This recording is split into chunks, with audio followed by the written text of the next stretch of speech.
Hello, good morning. Today is 11th of December 2013. This is Dr. G in the house. The topic for today is stranguloidiasis or roundworm infection. Today we have a plan of our topic. We shall look at the definition or general information about the topic, the life cycle of roundworms, epidemiology, clinical features, diagnosis, treatment, and prophylaxis. Let's see our definition for today. Stranguloidiasis, a human parasitic disease caused by roundworms, Stranguloides stercoralis. In immunocompromised people, e.g. HIV, stranguloids can cause a hyperinfection syndrome that can lead to death if left untreated. That is to say, in these patients, because their immunity is compromised, they normally face a problem of superinfection because the immune system cannot defend itself against the infection. It was first described in France in 1876 by a French doctor who first saw the infection in human people of different ages. Roundworm infection is a very complicated worm which can live in human body for a long period of time. Let's discuss about the life cycle of the roundworm. Being a parasite, stranguloids can undergo free living in the soil. That is to say, they have the ability to survive without a host. They can live in the soil alone without a host and can still cause infection to human beings. The larvae form are passed through feces and transform into infectious flariform larvae, either directly or after free living phase of development. Because we said they can live freely in the soil, so they have a free living phase before they reach the host. Human beings are infected after contact with contaminated soil, and larvae pass through the skin or mucous membranes, or if you have a small wound, the worm can easily penetrate to your body. They disseminate through blood, and through this process, through blood, we have worms to the blood circulation. So there's a possibility that these worms can reach the lungs. So when they get to the lungs through blood circulations, they break into the alveolus of the lungs, and they ascend through the bronchus, and when someone coughs, can still swallow the worms, and when they swallowed, they reach the ileum or the GI tract. So from here, they can gain access to the small intestines, especially the duodenum. This is where they normally reside, and from this phase, the worms can continue to proliferate and reproduce and reach also the colon. These worms are very stubborn. Sometimes they penetrate through the colon, mucous membrane, and reach to the blood. And when they get to the blood, they continue to circulate within the circulation and cause more problems. There is a continuous reproduction of these worms when they are inside the host. That means they can still reproduce, especially from the female. The eggs still get hatched and cause more larvae, which produce more and more worms inside the human being. These larvae can, as we said, penetrate the colon, reach the blood circulation, which causes more internal reinfection. This allows stranguloids to persist for decades within the human host. Let's continue with our discussion, and we'll look at the clinical. Before we look at the clinical features, let's first discuss about epidemiology. As we've been discussing in previous tropical medicine, most these worms protozoans are common in tropical areas. But let's see how these roundworms are distributed in the world. They are most commonly distributed too in tropical areas like countries of Africa, and by surprise in other humid countries like Asia, Brazil, and other parts of South America. In the United States, the roundworms are normally distributed in the south part of America. United States, I mean the upper part, excepting the southern parts of Brazil, Paraguay, and stuff like that. But we find them also in the United States itself. So do these worms. They are normally brought to the USA by the servicemen or the soldiers on trip mission, like to endemic areas, like in Africa or other countries around the world. Let's check on the clinical features. The roundworms can live in a human being without showing any possible symptoms. That means they can live as a free-living parasite within a human being with an uncomplicated forms.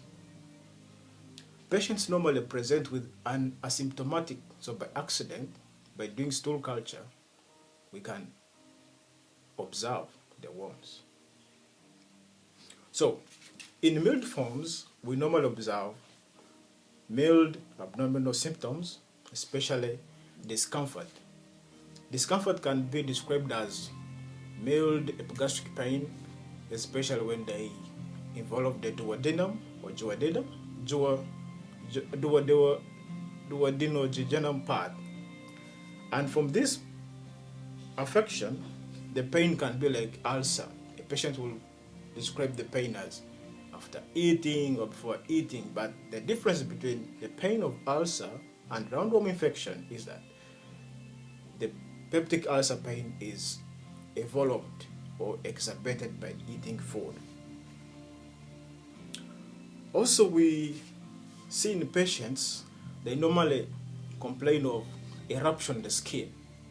It is called serpiginous eruption. On the skin, we have worms where they enter the mucous membrane. So they cause kind of ecteric kind of eruption, especially around the butt and the waist. So normally patients present with this complaint and we test them in our hospitals. Also, we can observe some dyspeptic syndrome like nausea, diarrhea, and most of all, we see malabsorption syndrome. Here comes malabsorption syndrome because patients present with loss of weight and because the worms are taking nutrients, because they're affecting the small intestine where most nutrients are absorbed in the GIT, so people are really skinny. Also, these worms can lead to intestinal obstruction.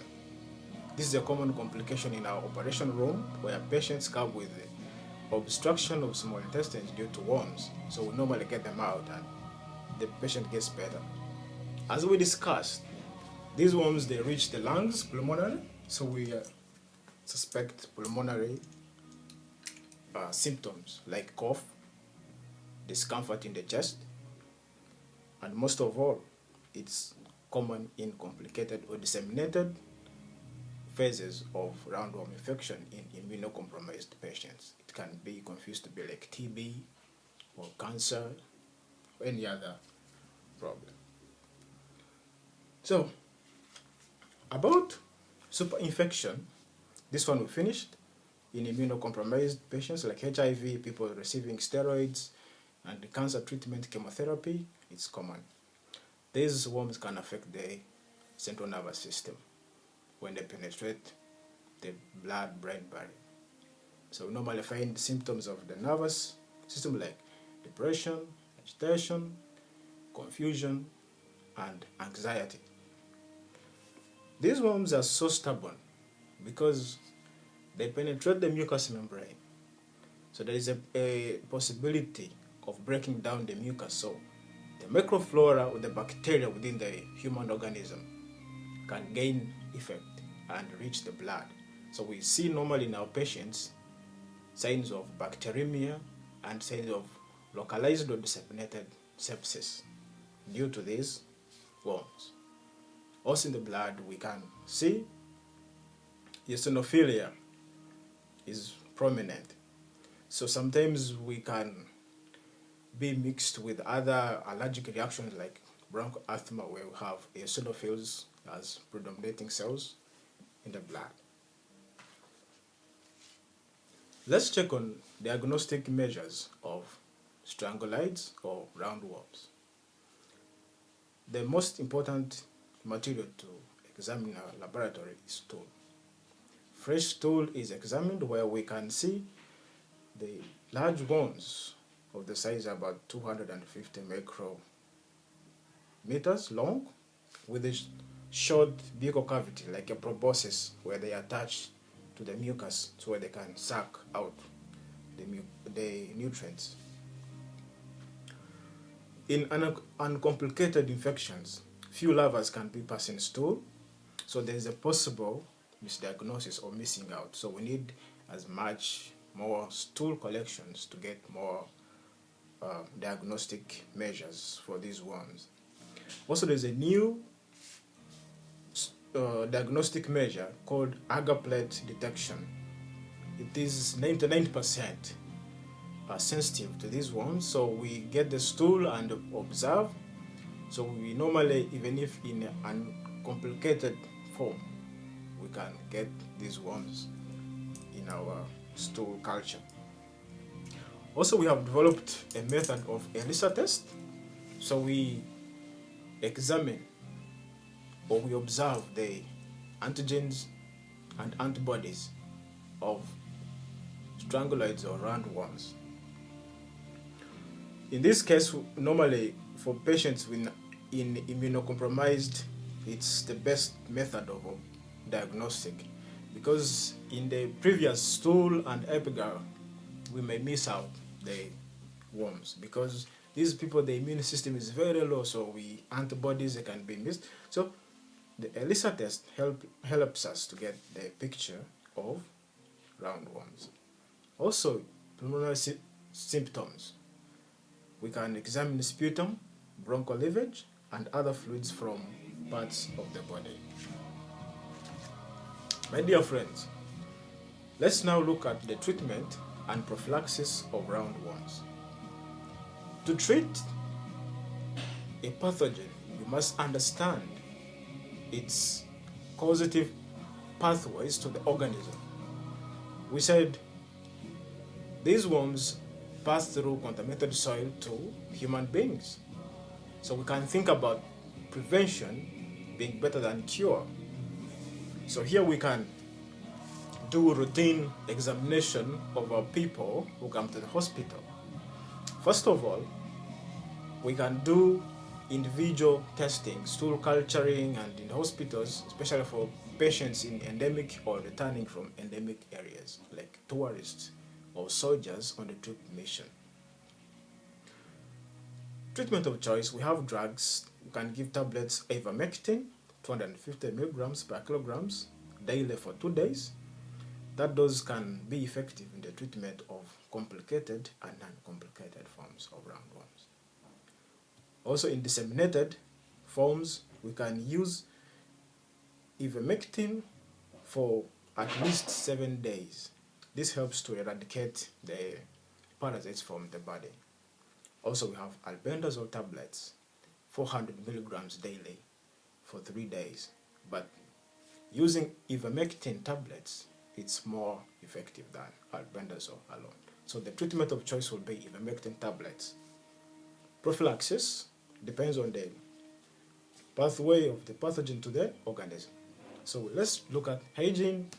Put on shoes whenever you're going to dig or do farming work. Proper fecal hygiene. Disposal sewage. So worms pass through feces, so avoid contact with the feces. Boil water for drinking. And regular hospital visits. It's always better to prevent than to cure. Thank you so much for today. I'm coming back with Ebola in the next conference. Thank you so much.